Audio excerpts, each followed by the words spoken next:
En commençant à écrire cette vidéo, j'ai essayé de me souvenir la première fois où j'avais entendu ce groupe, comme je le fais à chaque fois, mais je me suis vite rendu compte que j'avais rien du tout en fait. J'ai l'impression qu'ils ont toujours été là en arrière-plan, à la radio, à la télé. Pourtant c'est pas un groupe que mes parents m'ont transmis, parce que son histoire était en train de s'écrire en même temps que je grandissais. C'est pour ça que je ne parle pas de découverte, mais je pense comme beaucoup d'entre vous, c'est plutôt l'impression qu'ils ont toujours fait partie du paysage, plus ou moins proche de nous.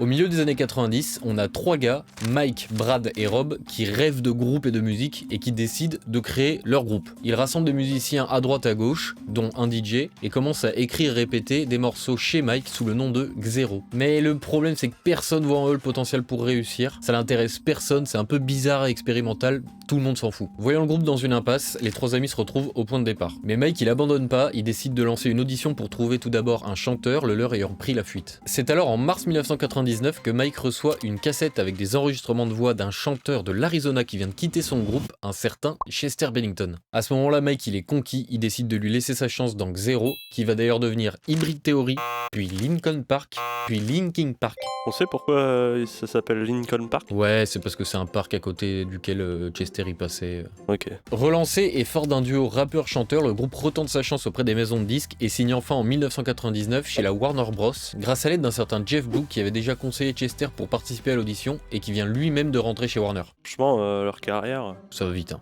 ils vont direct chez Warner Bros. Quoi. Ouais, c'est en genre 4 ans, tu vois. Mais... Cependant, il y a un petit problème, c'est que la Warner, ils veulent se débarrasser de Mike, le fondateur du groupe et rappeur. Mais Chester, il est pas très chaud, donc ils arrivent à avoir gain de cause et à garder le groupe comme il est. T'imagines Chester, il dit ouais, si vous voulez. Ok. Et genre... Le mec, il arrive, il vole le groupe du gars. Ils sortent alors leur premier EP 6 titres Hybrid Theory, nom qu'ils n'avaient pas pu utiliser pour leur nom de groupe car il existait déjà, mais comme ça, ils ont réussi à le caler. Ça représente un truc, Hybrid Theory ou...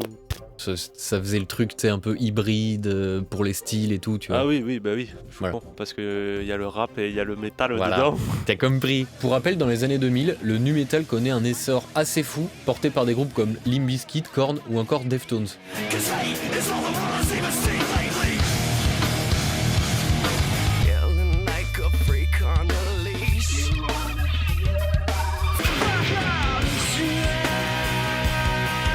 Et c'est au milieu de cette vague que Linkin Park va s'insérer et venir sortir son premier album intitulé Hybrid Theory. Encore. Mais attends, mais ils ont déjà sorti ça? Mais oui, Ah, ils sortent un EP Hybrid Theory, Oui. puis un album Hybrid. oui, c'est pour ça. C'est des forceurs. Sorti du roleplay là, tu viens de découvrir ou Ah c'est... oui. Ok, j'ai cru que tu faisais vraiment Non, pour je le... suis pas un acteur, moi. Quoi? Quoi? Ça fait 2 semaines que je te lis le texte et que toi t'es là, ouais c'est bien ton texte. Consécration pour le groupe puisque l'album est certifié disque d'or en 2 mois et devient le plus gros succès musical de l'année 2001 avec 4,8 millions de disques vendus. Petit résumé, Linkin Park c'est quoi? C'est du nu metal mélodique et mélancolique qui jongle entre le chant et les screams torturés de Chester et les parties rap de Mike. Accompagné par une formation puissante batterie basse guitare, définitivement métal, saturé, énergique, gros, puissant, saupoudré de samples hip-hop et de scratch.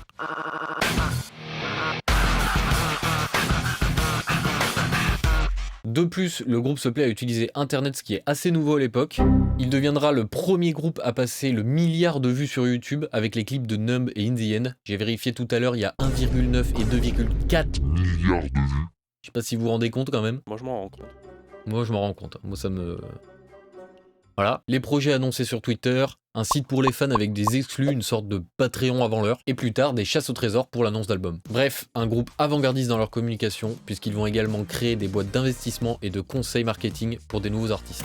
Tous ces facteurs font que Linkin Park est tout de suite et encore aujourd'hui l'un des patrons du nu metal. Pour revenir à Hybrid Theory, des titres comme Crawling ou One Step Closer deviennent des grands classiques sur les radios.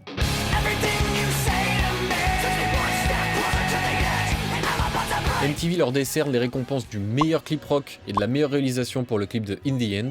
Ils remportent également le Grammy pour la meilleure chanson hard rock avec Crawling et sont nominés dans les catégories meilleur album rock et meilleur nouveau groupe. Cet album est évidemment pour moi l'un de mes préférés. Pourquoi évidemment? C'est pas évident en fait. Oui. Cet album est pour moi l'un de mes préférés, car malgré le fait qu'il sorte à un moment assez propice, on se rappelle que le nu metal va plutôt bien, hein, il fait quand même office d'exemple et de point de passage pour le style. Personnellement, je trouve qu'il ouvre une autre branche du style en repoussant les limites du genre. Je sais pas si vous imaginez vous écrire Crawling ou In the End sur votre premier album. Point faible, trop fort. Sur celui-là, là. Premier album, à ce moment-là, tout va bien pour eux, ils sont invités à plein de festivals, mais ils décident de créer le leur en invitant des guests comme Snoop Dogg ou Cypress Hill par exemple. Rien que ça se nomme le Project Revolution Tour. Leurs expériences et leurs principaux concerts sont regroupés dans leur premier DVD, Frat Party at the Pancake. Frat Party at the Pancake Festival, sorti en novembre 2001. C'était trop à la mode de faire des festivals, de mettre des DVD où ils font de la merde dedans un peu pour donner du rêve aux jeunes, genre. Moi je m'en rappelle de ce genre de truc. T'en avais des DVD comme ça? J'avais pas de DVD, mais sur MTV ils mettaient il y avait les docus et tout. Je sais que moi, il y a certains DVD de groupes où ils étaient en tournée, genre, tu sais, c'est trop marquant comme le truc de Justice là. Ça c'est des trucs, tu sais, tu t'en souviens, genre. Tu sais, en plus c'était vraiment en mode rockstar, tu sais, c'était filmé comme si le mec il était intouchable, tu sais. Bah il y en a, ils l'étaient un peu quand même. Au moins ils le croyaient. Ouais. Hein? Et puis ça tombe, hein? Ah, oh là là, Alexis, il est mort. Comme des mouches. Il est mort. Pardon. Après ça, ils sont rejoints par leur camarade Dave Farrell qui revient à la basse. Le mec il a senti le vent tourner, il a fait bon. Je sais pas si on peut dire ça, parce que bon voilà, il est toujours là, mais bon oui. Le groupe commence à travailler sur un album remix nommé Reanimation, qui regroupe des morceaux de leurs 2 premiers projets, avec la participation de plein d'artistes. Comme qui, Alexis? Jonathan Davis, de Korn, Aaron Lewis, de Staind, et bien d'autres. Tu as réussi, bravo, nous t'aimons très fort. Reanimation sort le 30 juillet 2002 et prend la seconde place du Billboard 200 avec 270 000 exemplaires vendus première semaine.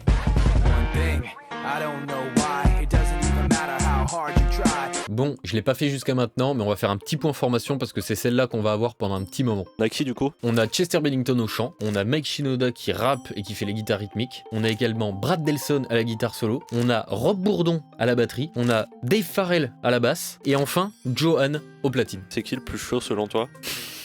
Les problèmes. Ben moi j'aime trop Mike Shinoda en vrai, hein, parce que c'est un producteur, tu vois. Ouais. C'est un producteur, c'est lui, c'était un énorme geek dans les années, tu vois des images de sa chambre. Ah ouais? Il y a des bandes partout, ils faisaient des samples de fous furieux. Et bon, Chester quoi, sacré chanteur, sacré screamer. Ok. Et puis les autres, c'est super, mais c'est dur ce que tu me mets. Ah mais je te demande, c'est une question simple. Tu me mets dans la sauce. Bref, grosse formation qui tourne très bien et qui est lancée dans une programmation très chargée de festivals et de tournées. C'est durant cette tournée et ces rares moments de répit que le groupe va écrire et enregistrer son nouveau projet directement dans le bus tour. Ce nouveau projet sort en mars 2003 et c'est Meteora. Meteora, c'est mon préf. C'est pas celui que t'as acheté. Non. Cet album est définitivement dans la suite de Hybrid Theory, peut-être un poil plus expérimental avec des sons un peu plus électro. Le rap est un poil plus présent à mon sens, mais on a encore de bons gros passages bien violents avec du scream et des grosses guitares. C'est mon album préféré dans toute leur discographie. La construction de l'album est parfaite, à chaque fois que j'écoute Easier to Run, le refrain, là, j'ai l'impression de décoller vers un nouveau monde. Si bien que ça? Mec, le refrain, c'est dans une gamme, c'est en majeur, et c'est gros. À chaque fois je fais...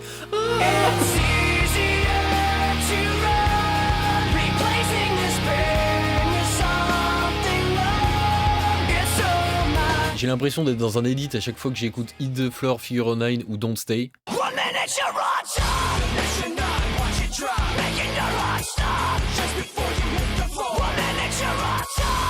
Et évidemment From the Inside ou Numb, que dire de plus?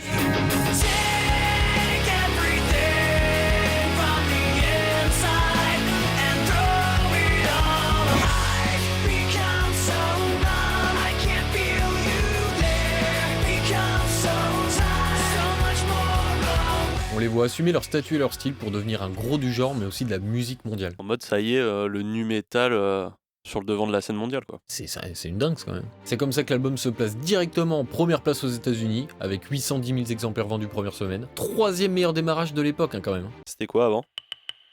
Ah, le 1 et 2. Tu sais pas? Mais j'en sais rien. Bâtard. Les singles Somewhere I Belong, Numb, Faint ou encore Breaking the Habit tournent à balle en radio.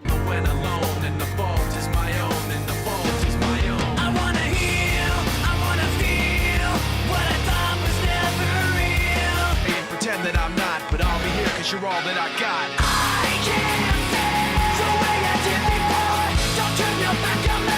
I won't be ignored. Du coup, on fait quoi quand on a réussi à tout péter 2 fois de suite comme ça un peu là? On se repose un peu. Malgré une hospitalisation de Chester en juin, le groupe repart directement en tournée au Summer Sanitarium Tour. Un tour sanitaire de l'été, quoi. En novembre, Meteora dénombre environ 3 millions d'exemplaires vendus aux États-Unis. Quand même énorme. Du coup, on refait une tournée Bah, on repart pour un tour. C'est Et un reparti. tour. Et un tour. Et un autre. Par rapport aux tournées. Par rapport aux tournées. Du coup, ils reforment une tournée Project Revolution. Exactement, Alexis. Et maintenant, c'est l'heure des récompenses, comme à chaque album. Pour MTV, c'est meilleur clip rock pour Somewhere I Belong et choix des téléspectateurs pour Breaking the Habit. Et pour les Radio Music Awards, c'est groupe de l'année et chanson de l'année pour Numb. Bien que Meteora ait été légèrement moins fructueux que Hybrid Theory, l'album reste quand même 3ème meilleure vente de l'année 2003. Les premiers mois de l'année 2004 sont rythmés par des tournées et des concerts aux 4 coins du monde. Mais toute bonne chose ayant une fin, qu'est-ce qu'on fait ? Ils repartent en tournée, on Ouais. connaît la blague. Ils repartent en tournée. Ils partent pour une 3ème tournée du Project Revolution Tour avec une quinzaine de groupes dont Snoop Team, The Used ou encore Korn de fin juillet à début septembre en gros. J'avais lu Snoop Dogg, je me suis dit encore lui. Bah Snoop Team, C'est qui c'est l'autre de son équipe non, moitié. T'en sais rien en fait. Mais Alexis, il y a 11 pages. Et enfin, avec le succès de Meteora, le groupe décide de reporter l'écriture du prochain album pour se concentrer sur, je vous le donne en mille, des tournées. Bah, ils finissent par s'arrêter à un moment. Effectivement, ils travaillent chacun sur des projets solo à droite à gauche, et en 2004, ils sortent le projet Collision Course en feat avec Jay-Z. Jay-Z, ouais. Tu le connais ce Je l'ai. projet? Tu l'as? Je l'ai en CD, quoi. Ce dernier mélange les paroles des précédents albums des deux artistes. Ah, et on me dit dans l'oreillette que le projet démarre pas trop mal, je crois, Alexis, à vous. Oui, exactement. 368 000 exemplaires. J'imagine c'est en première semaine. Je vois que tu l'as pas écrit dans le... Oui, oui. Voilà. Ouais, pas mal, effectivement. Merci Alexis. Pas assez occupé, le groupe décide de partir en guerre avec leur maison d'édition, la Warner. C'est surtout pour des problèmes financiers en fait. Ils sont pas d'accord sur les montants du contrat. Ils finissent par s'accorder au bout d'un moment. Bref, une histoire sombre de dollars. 60 millions de dollars en jeu. Ouais. Ouf. C'est ça le problème avec les majors, c'est que ça peut te faire péter vite. Je pense que les contrats qu'il leur avait fait signer, c'était... Bah, ce que tu signes Tu avant, devais prendre tout, quoi. ce que tu signes avant Hybrid Theory et Meteora, C'est ça. je pense que tu prends cher. Hein. Parce qu'ils ont dû les signer genre pour 3 albums. Les saigner. Ils ont dû se faire un beurre sur leur dos. Après des mois de négo, le groupe négocie finalement un contrat à 15 millions de dollars, avec 20% sur les ventes pour la Warner. Outre leur combat financier, ils en ont également d'autres plus cool et pas moins important pour eux. Ils participent à de nombreuses manifestations de charité et permettent de recueillir des fonds au profit de différentes victimes de catastrophes naturelles. Pour cela, ils créent un nouvel organisme, Music for Relief. En 2006, ils se réunissent avec Jay-Z lors de la cérémonie des Grammy Awards, où ils jouent Numb encore, pour le prix de la meilleure collaboration rap-chant qu'ils gagnent. En même temps, la catégorie, elle est un peu trop précise, non? Rap chant, on dirait que c'était fait pour eux, tu vois. La catégorie Linkin Park Jay-Z. Ouais. Pour pas perdre la main, ils partent au Japon, invités par Metallica au Summer Sonic Festival. Durant 2006, le groupe retourne enfin au studio et dans un vrai, pas dans un bus tour, et font appel au légendaire Rick Rubin, le savais-tu? Pour s'occuper de la prod. Exactement, pour s'occuper de la prod de leur nouveau projet qui s'intitule Minute to Midnight. Après des mois et des mois de travail, l'album voit enfin le jour le 15 mai 2007. Le projet tend à s'éloigner quelque peu du genre nu metal pour quelque chose de plus fédérateur. On retrouve par exemple des morceaux comme Leave Out All the Rest et Shadow of the Day. And the sun will set for you. So if you're asking me, I want you to know. When my time comes, forget the wrong that I've done. Help me leave behind some reasons to be missed. Avec une production plus pop, des tambourins, des claps, des drums bien plus électro, sans pour autant délaisser ses origines avec de bons gros passages violents, comme dans par exemple No More Sorrow.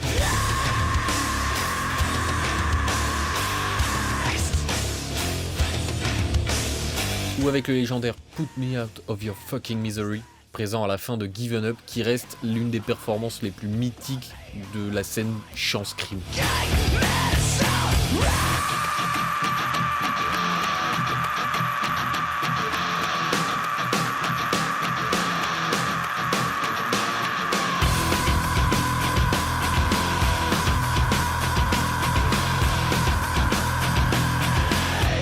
Pour les stats, on va retourner du côté d'Akime. Akime, les stats, ça donne quoi? Première place dans 32 pays. Pas mal. Pas mal. Ça s'écoule à 623 996 C'est exemplaires ultra précis. en première semaine, C'est énorme. ce qui représente le meilleur démarrage d'un album de l'année. Pas mal. Petit fait notable, c'est qu'on retrouve le son What I've Done sur la bande originale de Transformers. Forgiving what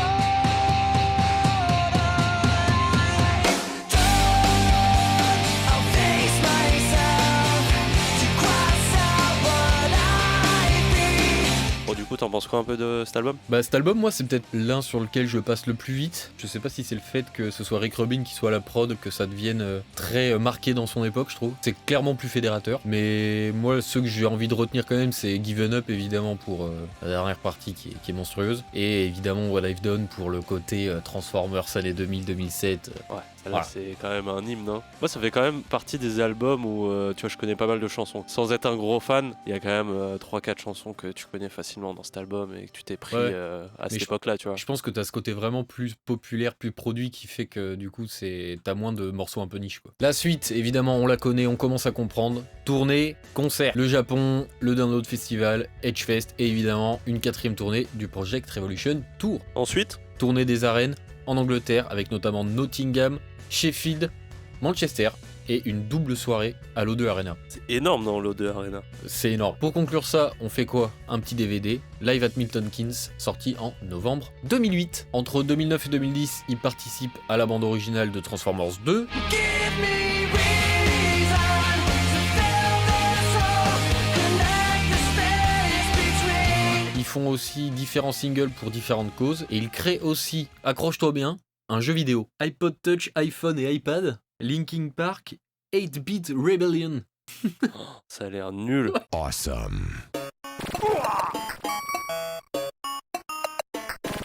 Ah, et on va dire que ça continue le truc de commercialisation globale du groupe, je trouve. Ils sont partout. Le groupe trouve quand même le temps d'aller en studio pour travailler sur leur prochain album. Mi-juin 2010, on commence à voir apparaître sur leur site différents messages codés successivement pour teaser la sortie de l'album. Donc le petit jeu de piste dont on parlait tout à l'heure, quoi. On peut dire que c'est un peu des chenapans de la communication. C'est récurrent, quoi. C'est récurrent. Entre temps, il participe à la BO du jeu Medal of Honor de Electronic Arts.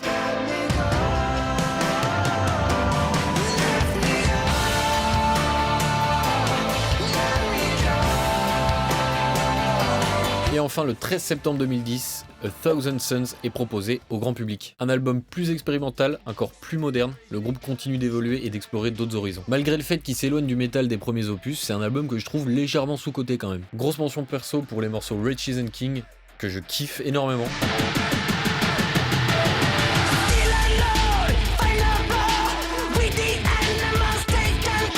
Ou encore When They Come For Me, avec des chants d'inspiration orientale et une production encore jamais vue chez eux.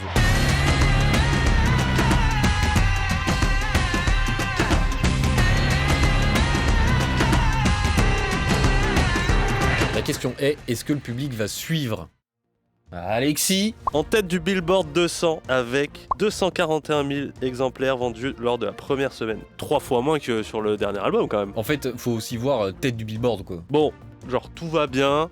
Ils sont quand même premiers, mais avec beaucoup moins de ventes. Ouais, je pense qu'on peut commencer à parler de les gens écoutent autre chose aussi, quoi.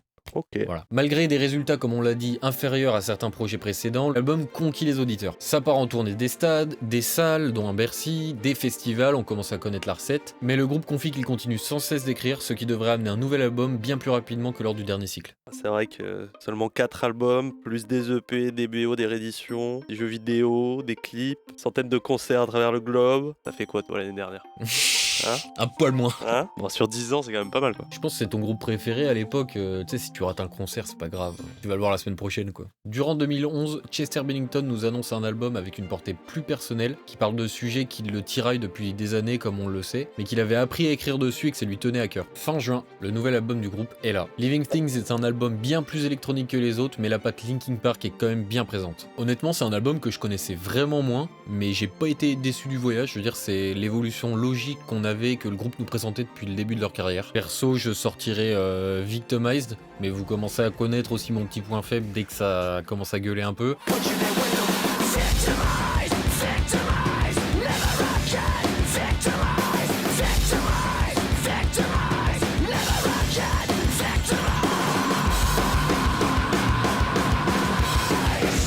Mais il y a d'autres morceaux, genre Powerless, qui m'ont vachement touché, qui est super cool. Ok. Voilà, un bien plus électro que Victimized évidemment, mais qui est quand même super top.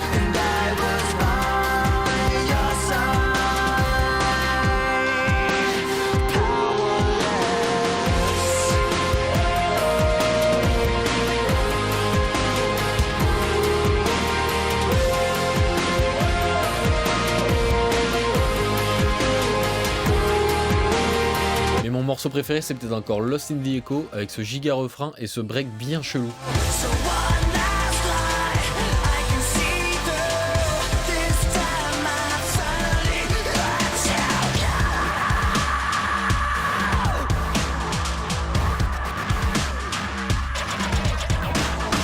Malgré une forte concurrence, l'album score 223 000. exemplaires première semaine aux US et se place à la première place dans 15. pays sur iTunes.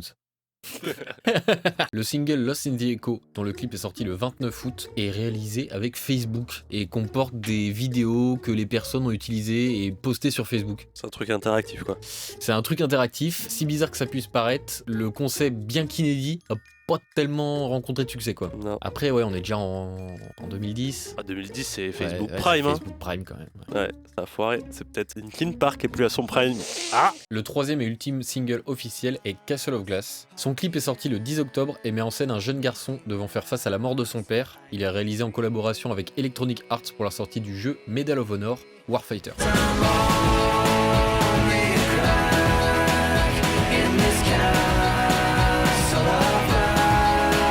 La suite, c'est la même que pour les autres cycles, des festivals, des concerts, des tournées dans tous les sens. Et les fans, ils sont toujours aussi présents, ils sont fans des performances de leur groupe. Fin 2013, Mike Shinoda, il fait parler de lui. Pourquoi ? Parce qu'il dénonce l'industrie musicale, et notamment le rock, qui est devenu, selon lui, trop poli, trop pop. Il le qualifie d'herbivore, peu importe ce que ça veut dire. Voilà, j'imagine que c'est en opposition au côté carnivore qu'il a envie d'avoir. Voilà, toujours est-il qu'il est pas content avec l'industrie et que ça le saoule. Est-ce que c'est pas un CSC un peu parce que eux ils avaient pris un peu ce côté. Et tu vas voir le lisse. CSC, tu vas voir le CSC. Bouge pas, tu vas voir le CSC. En conséquence, il annonce en 2014 la sortie d'un nouvel album qui devrait être autoproduit dans un nouveau studio. Il promet alors un album différent et non conventionnel, et surtout vraiment heavy. Une sorte de retour aux sources assez récurrent je trouve chez ce genre de groupe qui viennent d'une scène un peu underground parallèle et qui deviennent mainstream. Le 9 juin 2014, The Hunting Party est publié et se classe 3ème derrière Lana Del Rey et Sam Smith quand même. Hein. Sacrée journée de sortie. Ouais, c'est pas mal. Donc belle perf. Le groupe part évidemment en tournée et fait sa petite récolte traditionnelle de prix. Meilleur artiste rock 2014 au MTV Europe Music Awards. Meilleur groupe rock et meilleur groupe de l'année par le site Ludwire. Petit état des lieux des promesses énoncées pendant la promo.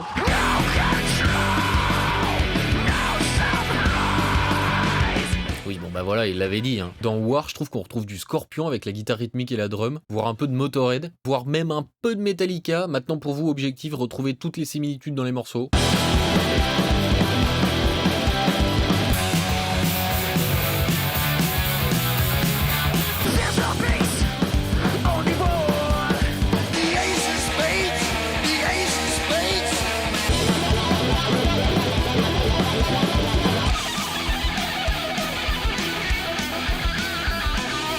On a quand même du Linkin Parkien si je peux me permettre, avec Until It's Gone, grand, émotionnel, épique, tout ça.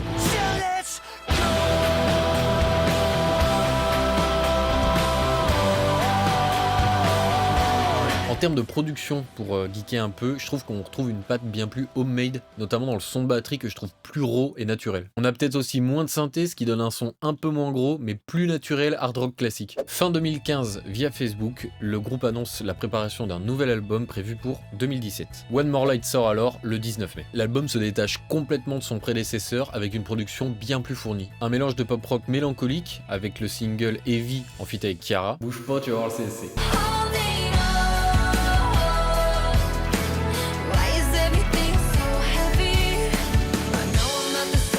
Oh là là là là là là, il est ridicule.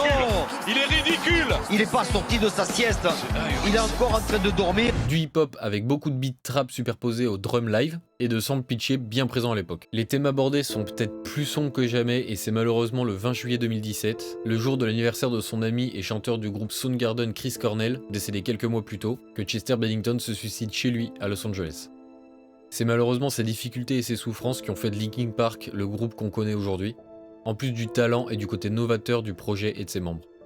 Malgré un concert hommage et un album live, le groupe se confie sur la mort de leur ami avec des hommages et des lettres, et déclare malgré l'envie de continuer et de se reconstruire, de devoir prendre une pause et du recul sur tout ça. Rob Bourdon décide d'ailleurs de s'éloigner pour une durée indéterminée du groupe. Jusqu'en 2024, les fans posent des questions sur un potentiel hologramme de Chester qui pourrait permettre au groupe de continuer de tourner, ce à quoi Mike répond ne pas envisager cette possibilité. Je trouve ça assez ouf quand même.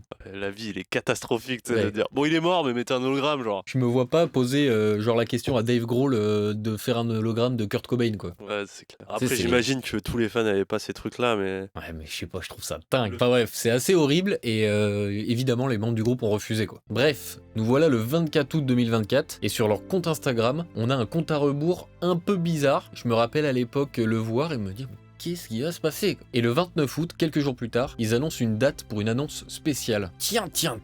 Le 5 septembre 2024, un live historique retransmis en direct commence par un nouveau morceau, The Emptiness Machine, où on voit Mike commencer à chanter, faire son petit truc comme d'habitude, jusqu'à ce que quelqu'un rentre sur scène. C'est l'annonce de la nouvelle chanteuse, Emily Armstrong, qui avait déjà collaboré en studio avec Mike Shinoda.